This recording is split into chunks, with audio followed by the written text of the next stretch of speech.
실제로 겪었던 실화괴담들. 첫 번째 이야기, 주기도문.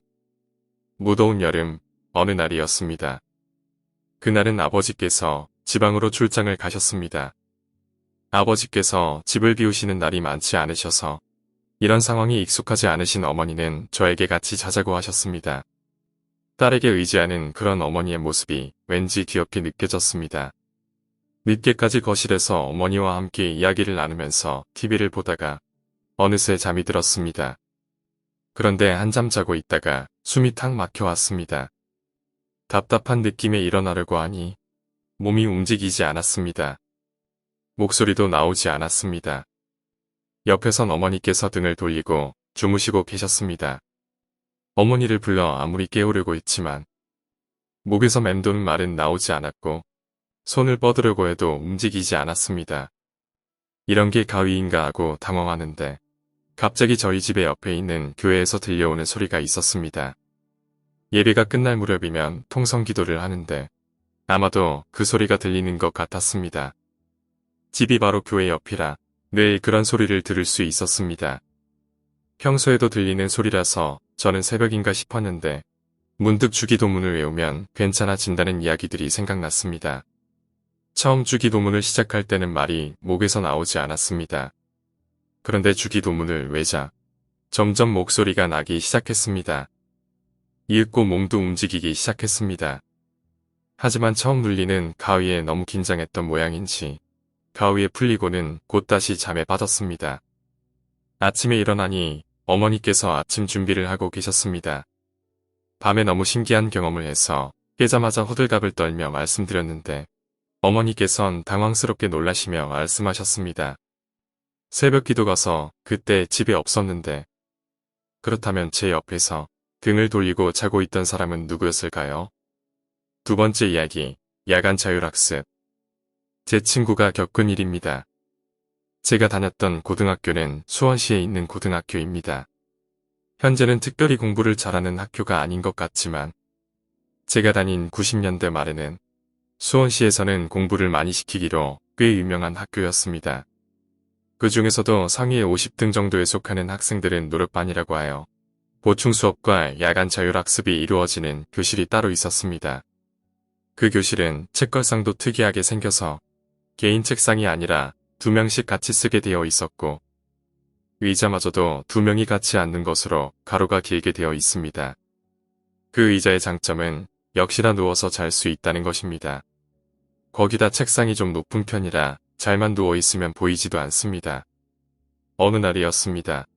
제 친구도 그날 마침 피곤하기도 했고 짝도 일이 있어 먼저 가버린지라 야간 자율학습이 시작되자마자 의자에 누워 잤습니다.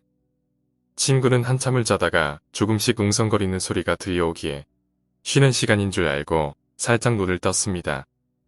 책상 밑으로 앞자리 사람의 발이 먼저 눈에 들어왔는데 실내화를 신은 2사람의 다리가 좌우로 흔들거리고 있었습니다. 정신없이 흔들거리던 다리를 한참 쳐다보던 친구는 갑자기 벌떡 일어났습니다. 앞에서 흔들거리는 2사람의 다리는 모두 오른쪽 다리였습니다. 게다가 앞자리에는 아무도 앉아있지 않았습니다.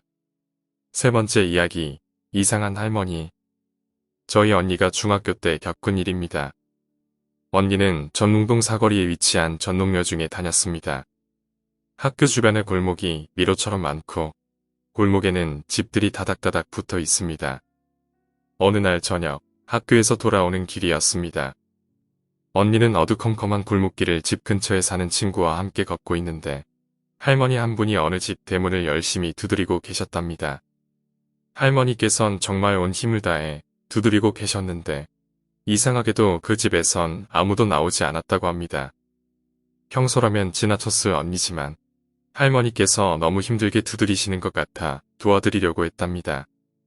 왜 그러세요? 뭐 도와드릴까요? 하지만 할머니께선 아무 말이 없었고 그냥 돌아서려는데 갑자기 친구가 언니의 팔을 잡고 달리기 시작했습니다. 숨을 몰아쉬면서 뒤도 돌아보지 않은 채 한참을 달렸고 집 앞에 도착해서야 친구는 걸음을 멈췄습니다.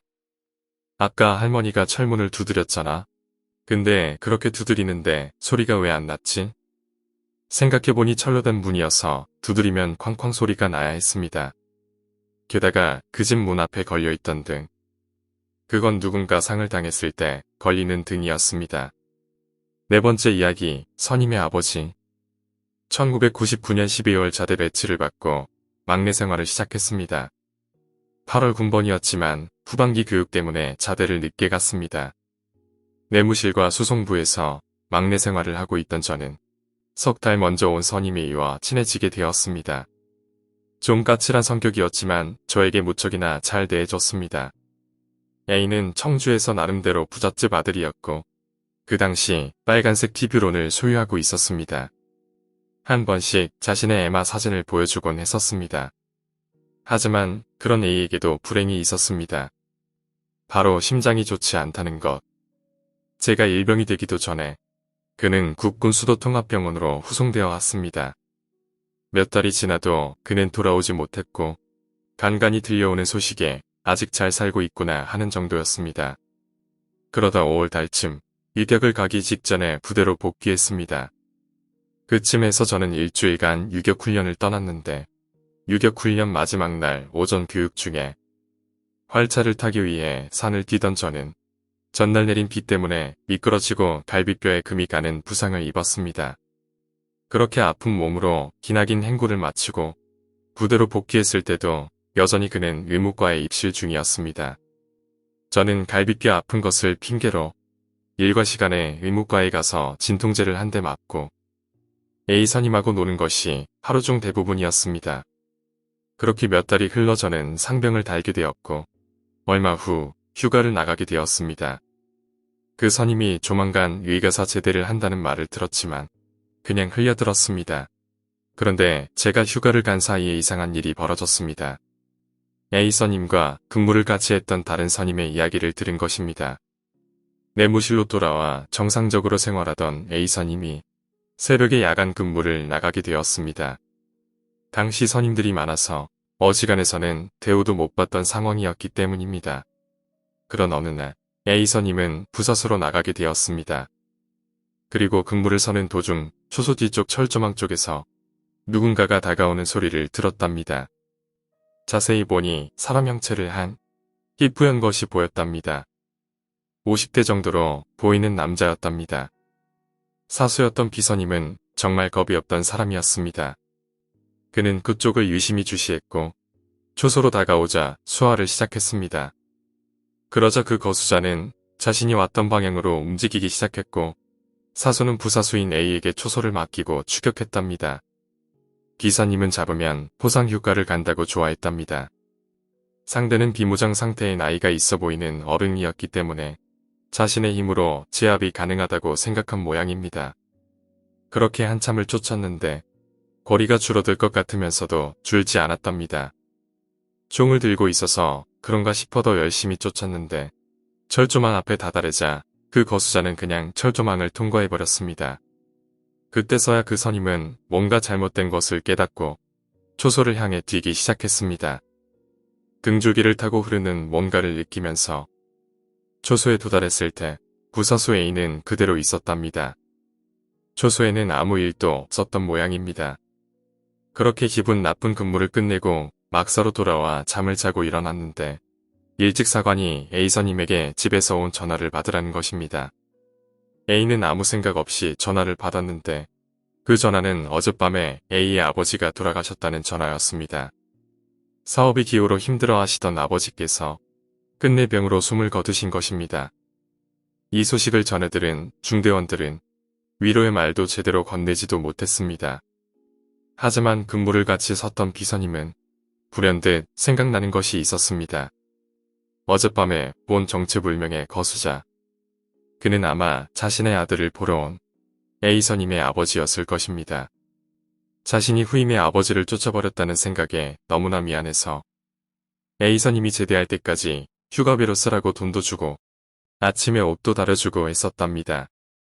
제가 휴가를 복귀하니 이미 A 선임은 휴가를 나간 상태였고 복귀 후 얼마 안 있다가 의가사 제대를 했습니다. 그리고 지금까지 그의 소식을 알 수가 없습니다. 오늘 이야기는 여기까지입니다. 오늘 이야기가 재미있으셨다면 구독과 좋아요, 댓글 부탁드립니다. 댓글은 저에게 정말 큰 힘이 됩니다. 감사합니다.